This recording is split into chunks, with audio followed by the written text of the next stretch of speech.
आज की अहम कड़ी और मुशायरा हमारा शुरू होने वाला है। अहम कड़ी शमा अफरोजी, जिसके लिए हमने मदू किया है मोहतरमा हज्जिन पार्षद जोन क्रमांक 8 की सदर मोहतरमा परवीन अंसारी साहिबा को मैं तमाम मेहमान हजरात से इल्तिमास है कि उनका सहयोग करें और शमा अफरोजी की रस्म के लिए मोहतरमा परवीन अंसारी साहिबा से इल्तिमास है बराए करम आज की खास कड़ी शमा अफरोजी।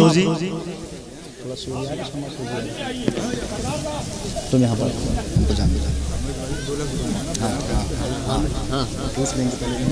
हमसे नहीं बोलेंगे।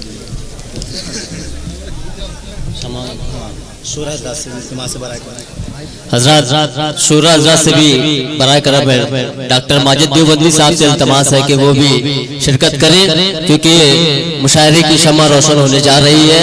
मोहतरमा हज्जन परवीन अंसारी साहिबा के बाद मुबारक हाथों से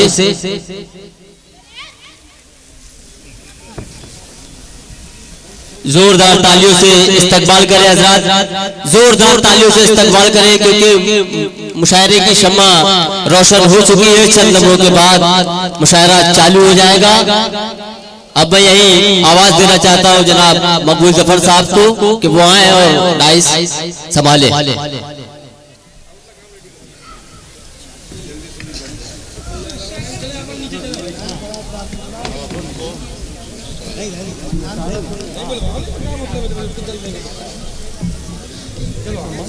शमा अफरोजी हो चुकी है। हमारा मुशायरा बस कुछ ही लम्हों के बीच स्टार्ट शुरू होने वाला है।